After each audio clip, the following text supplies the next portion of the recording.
तमिलनाडु के कुन्नूर में वायुसेना के जिस हेलीकॉप्टर क्रैश में सीडीएस जनरल बिपिन रावत का निधन हुआ था, उसको लेकर बड़ा अपडेट इस वक्त आ रहा है। सूत्रों की माने तो इस हादसे की जांच करने वाली जो ट्राई सर्विस इंक्वायरी कमेटी है, अपनी रिपोर्ट अगले सप्ताह सौंप सकती है और इस जांच टीम की अगुवाई एयर मार्शल मानवेंद्र सिंह कर रहे हैं। ये रिपोर्ट वायुसेना अध्यक्ष air chief marshal VR Chaudhari को अगले सप्ताह सौंपी जा सकती है। जांच समिति ने हेलीकॉप्टर क्रैश के सभी संभावित कारणों की जांच की। इसमें संभावित मानवीय भूल और खराब मौसम के एंगल से भी जांच हुई। जांच टीम ने यह भी मालूम लगाने की कोशिश की कि क्या लैंडिंग के वक्त किसी कारण से पायलट का ध्यान भटका था।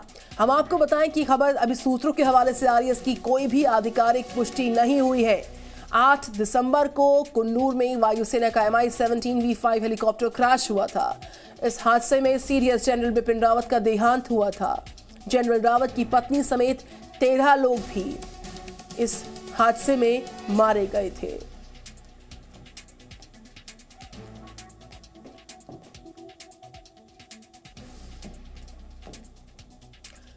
इस खबर पर बात करेंगे, कृष्ण मोहन मिश्रा जुड़ चुके हैं मेरे साथ। Very good morning Krishna. Coonoor helicopter crash पर इस वक्त का सबसे बड़ा अपडेट, जांच टीम बहुत ही जल्द यानी कि अगले सप्ताह तक जो पूरी रिपोर्ट है वो सौंप सकती है, और क्या ब्रेकिंग इनपुट्स मिल पा रहे हैं?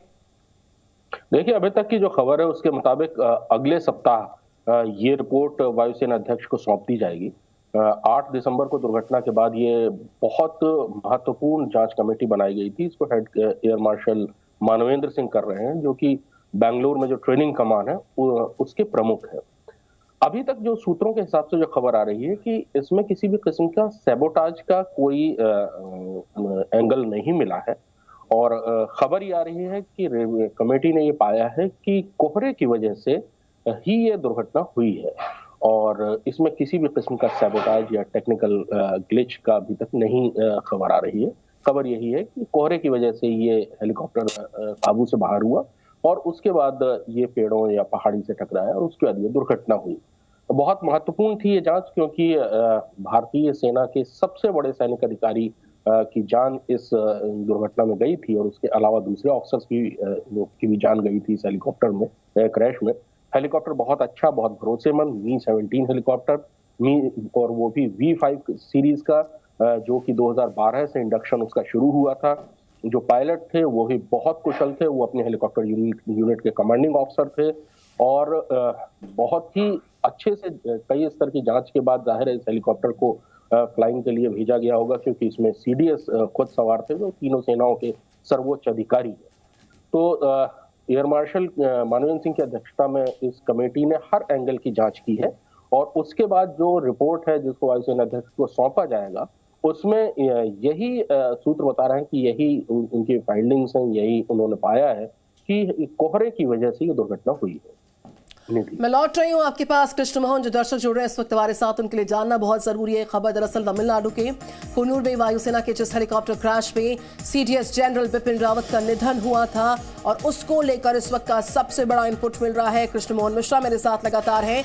खबर यह है कि सूत्रों के मुताबिक इस हादसे की जांच करने वाली जो ट्राई सर्विस इंक्वायरी कमेटी है, अपनी रिपोर्ट अगले सप्ताह सौंप सकती है। इस जांच टीम की अगुवाई एयर मार्शल मानवेंद्र सिंह कर रहे हैं, और कृष्ण मोहन हमारे साथ लगातार है। कृष्ण मोहन, जिस तरीके से ये दर्दनाक हादसा हुआ था और देश को सबसे बड़ी क्षति पहुंची थी, इस रिपोर्ट का इंतजार पूरे देश को है कि असल वजह इस कुन्नूर हेलीकॉप्टर क्रैश की क्या रही होगी, क्या वो ग्राउंड्स रहे होंगे। जब तक ट्राई सर्विस इंक्वायरी कमेटी की रिपोर्ट साझा नहीं होती, सामने नहीं आती, तब तक क्या आपको लग रहा है, जिस तरीके से आपने भी जिक्र किया कि मौसम का ग्राउंड हो सकता है, लेकिन और भी वजह हो सकती है, उन सब पर स्टेटस क्लियर होगा? दरअसल आपने बिल्कुल सही कहा कि सबकी निगाहें इसी जांच पर थी, और आपको याद होगा कि जब ये दुर्घटना हुई थी तो दरअसल ये भारतीय सेना की अब तक की सबसे दुखद दुर्घटना थी कि जिसमें इतने हाई रैंकिंग अफसर, इतने ऊंचे रैंक के अफसर की जान गई थी एक दुर्घटना में। इससे पहले 1963 में एक दुर्घटना हुई थी जिसमें लेफ्टिनेंट जनरल्स मारे गए थे, उसमें वेस्टर्न कमान के उस तत्कालीन जो प्रमुख थे वो भी, उनकी भी जान गई थी, लेकिन उसके बाद कभी ऐसी दुर्घटना हुई नहीं। ये रास्ता बहुत लंबा नहीं था, 20 से 25 मिनट की ये फ्लाइंग थी, हेलीकॉप्टर बहुत अच्छा था, पायलट बहुत अच्छे थे। तो आखिरकार ये दुर्घटना हुई क्यों? तो आपको याद होगा कि दुर्घटना के फौरन बाद अजीबोगरीब से कयास चलने लगे थे, अटकलें चलने लगी थी, अफवाहें चलने लगी थी, और वो इस हद तक बढ़ी थी कि भारतीय वायुसेना को ट्वीट करना पड़ा था कि इस समय ऐसे कयासों से, ऐसे अटकलों से बचना चाहिए, र्यूमर्स नहीं फैलाना चाहिए और जांच रिपोर्ट का इंतजार करना चाहिए। इतने बड़े सैनिक अधिकारी का, जनरल रावत के स्तर के सैनिक अधिकारी का किसी दुर्घटना में उनकी जान चली जाना बहुत सारे सवालों को जन्म देता है, बहुत सारे संदेह पैदा करता है। इसमें लोगों ने इंटरनेशनल एंगल्स ढूंढने शुरू किए। जनरल रावत जाहिर है कि पिछले कई सालों से भारतीय सेना का नेतृत्व कर रहे थे और उनकी जो आक्रामक नीति थी और उसके अलावा भारतीय सेना के रीस्ट्रक्चरिंग पर वो जिस तरह काम कर रहे थे, आत्मनिर्भर भारत के साथ किस तरह से काम कर रहे थे, तो बहुत सारे कयास लोग लगा रहे थे और आखिरकार भारतीय वायुसेना को कहना पड़ा था ट्वीट करके कि इस तरह के कयासों से इस समय बचने की जरूरत है।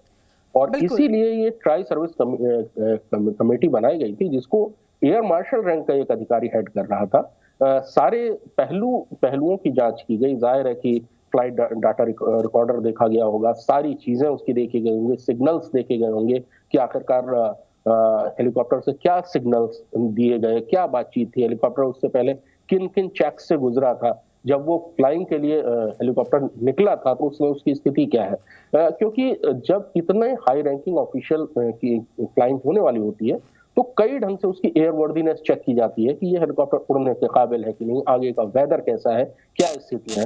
लेकिन हम जानते हैं कि जो नीलगिरी की पहाड़ियां हैं वहां कोहरा छाया रहता है साल के इन महीनों में, और वो कोहरा बहुत जल्दी जल्दी शिफ्ट होता है, एक जगह से दूसरी जगह जाता है। नीचे घने जंगल और पहाड़ियां हैं, तो एक सबसे बड़ी बात तो ये थी ही।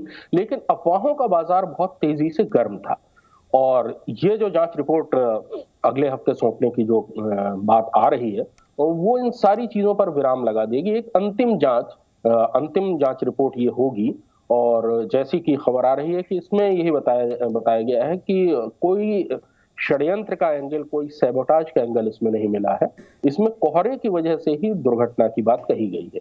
निधि, बिल्कुल कृष्ण, आप बहुत ही अहम जानकारी साझा कर रहे हैं कि किसी भी तरह के षड्यंत्र का एंगल इसमें नहीं सामने आ रहा है और इंतजार रहने वाला है। और साथ ही साथ जो तमाम तरह के कयास थे, तमाम तरह का जो संशय बरकरार था, उस पर विराम लगने वाला है, क्योंकि अगले सप्ताह ट्राई सर्विस इंक्वायरी कमेटी अपनी रिपोर्ट को साझा करेगी। उस रिपोर्ट को सौंपा जाएगा और रिपोर्ट के सामने आने के बाद जो भी संभावित वजह सामने आ रही थी, जिसको लेकर तमाम तरह के कयास थे, उन सब पर विराम लगेगा। और हमारे साथ लगातार कृष्ण मोहन जुड़े थे। कृष्ण, आपने तमाम जानकारियां बड़े विस्तार से समझाई, जी न्यूज़ ने खबर सबसे पहले दर्शकों तक पहुंचाई। शुक्रिया आपका कृष्ण मोहन। कुछ और ब्रेकिंग इनपुट्स इस खबर पर आएंगे, मैं तुरंत लौटूंगी आपके पास। Presenting B News app, available on Google Play and App Store. Download it now.